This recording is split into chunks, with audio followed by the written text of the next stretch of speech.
Hello বন্ধুরা, তোমরা সবাই কেমন আছো? আশা করি সবাই ভালো আছো। এই যে আজকে আমার দাদুর 11 বছর পূর্ণ হলো। এই যে এটা আমার দাদু। আজকে আমি একটু ভোগ বানিয়ে সেবা দেব, তোমরা দেখতে এসো। এই দেখো বন্ধুরা, আমি এখানে 5 রকমের ভাজা করে নিয়েছি। এরপরে আরও আস্তে আস্তে আমি সব বানিয়ে ফেলবো। Wait and watch. এই যে এরপর আমি বানিয়ে নিচ্ছি আলুর দম। আলুর দমের আলুগুলো ভাজা হচ্ছে।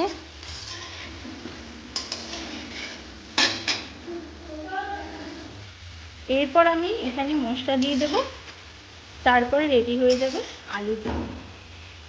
এই যে এখানে ছোট ছোট করে আম কেটে ফেলেছি, এইটা হবে আমের চাটনি। এই দেখো আমার রেডি হয়ে গেছে আলুর দম, দেখতে পাচ্ছ তোমরা। এরপর আমি আবার রান্না করতে শুরু করে দেবো। লাস্ট বানিয়ে ফেললাম বাসন্তী পোলাও। তো রান্না কমপ্লিট হয়ে গেল।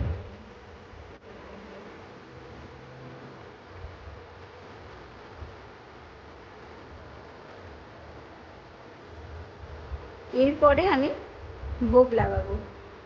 বানিয়েছি এই যে পায়েস,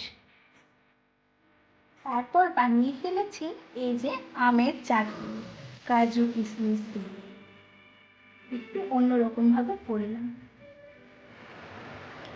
সমস্ত কিছু রান্না করে দেওয়া হয়ে গেছে, এবার ভোগ লাগালাম। দেখো তোমরা,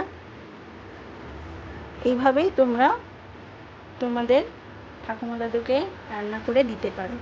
আমি আমার হাতে রান্না করে দাদুকে দিলাম।